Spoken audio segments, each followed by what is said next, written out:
नमस्कार दोस्तों, लोक शिक्षण संचालनालय मध्य प्रदेश के द्वारा एक महत्वपूर्ण आदेश जारी किया गया है ई अटेंडेंस के बारे में। और उसका जो ई भास्कर ऐप में प्रकाशित किया गया था कि 90% से ई अटेंडेंस कम होगी तो टीचर सस्पेंड होंगे। तो उससे रिलेटेड एक जो आदेश है वो लोक शिक्षण संचालनालय द्वारा जारी किया गया है। क्या है आदेश और आप इस आदेश के बारे में क्या कहना चाहते हैं, कमेंट बॉक्स में जरूर लिखिएगा।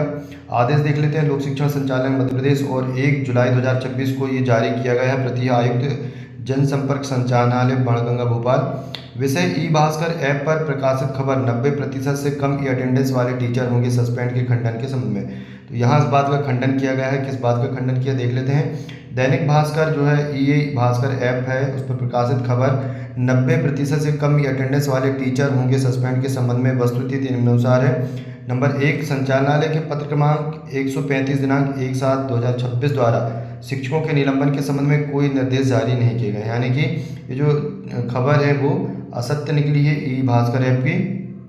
किसी प्रकार शिक्षकों का कोई निलंबन नहीं होगा। नंबर 2, वस्तुतः ऐसे शिक्षक जिनके द्वारा ई अटेंडेंस नियमित रूप से नहीं लगाई जा रही है उनके वेतन देयक आहरण हेतु अग्रेषित करने वाले संकुल प्राचार्यों के विरुद्ध अनुशासनात्मक कार्रवाई प्रारंभ करने हेतु निर्देश दिए गए हैं।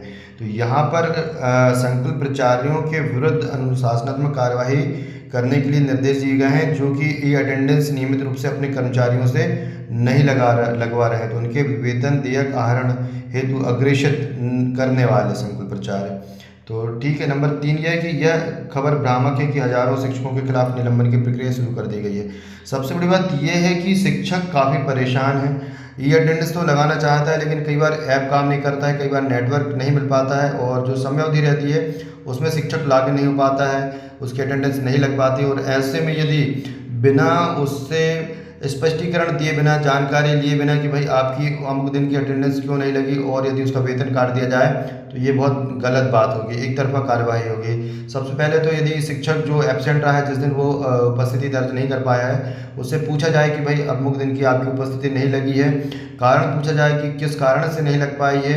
उसके बाद ही उसका जो है यदि वेतन काटा जाए तो ज़्यादा ठीक रहेगा, क्योंकि एक तरफा कार्यवाही करना शिक्षकों को मानसिक रूप से प्रताड़ना का कारण हो सकता है। वैसे भी शिक्षक जो वो टेट परीक्षा को लेकर के काफ़ी मानसिक प्रताड़ित हैं, क्योंकि 25-30 साल से जो नौकरी कर रहे हैं और उस समय जब उन्होंने नौकरी में आए थे तो उस समय काफ़ी यंग थे, पढ़ लिखने के लिए उनके पास काफ़ी समय था, कोई लायबिलिटी नहीं थी परिवार की। लेकिन अब समस्या यह है कि परिवार की लायबिलिटी है, दुनिया भर की बीमारी उनके शरीर में है और जो शारीरिक शिथिलांगता भी आ जाती है एक उम्र के बाद। और इस उम्र में टेट परीक्षा जो पास करना है, देना है, नहीं तो नौकरी से बाहर हो जाएंगे, एक मानसिक प्रताड़ना का कारण बना हुआ है। तो इस प्रकार के जो आदेश हैं वो शिक्षकों को कहीं ना कहीं से मानसिक रूप से प्रताड़ित कर रहे हैं। आपका क्या कहना है, आप अपने विचार कमेंट बॉक्स में जरूर लिखें। और जो ये खबर छापी थी ई भास्कर ऐप ने, उसका खंडन यहाँ पर जो है वो आयुक्त लोक शिक्षण संचालय ने कर दिया। तो शिक्षकों को किसी प्रकार से भयभीत होने की ज़रूरत नहीं है।